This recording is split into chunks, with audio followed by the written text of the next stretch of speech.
Salute জানাই commissioner sir আপনাকে। কিন্তু এই বাংলাদেশ কার? আপনার, আমার, সবাইরে। বাংলাদেশ, আমরা বাংলাদেশের, পুলিশ বাংলাদেশের বাইরে না, সেনাবাহিনী বাংলাদেশের বাইরে না, বিজিবি, র্যাব, যত বাহিনী আছে আমরাই। বাংলাদেশ আপনাদেরও আমাদেরও।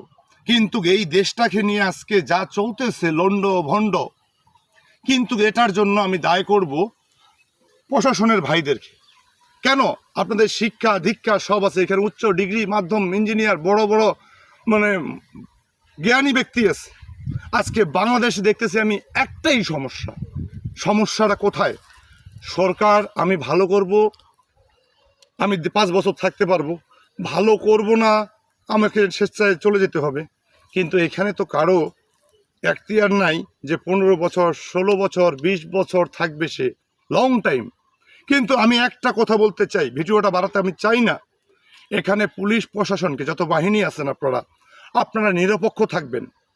প্রশাসন কারো অধীনে চলবে না, প্রশাসন থাকবে জনগণকে নিয়ে, দেশের মানুষকে সেবা দিবে।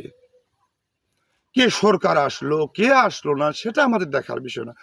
কোনো সুদ ঘুষ চাঁদাবাজি করা যাবে না প্রশাসনকে। কেন আজকে পুলিশ নির্যাতিত হবে? কেন পুলিশ লাঞ্ছিত হবে? কেন গরিব মানুষই কেন ক্ষতিতে হবে?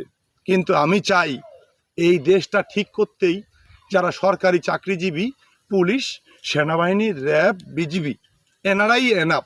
আপনারা নিউট্রাল থাকবেন।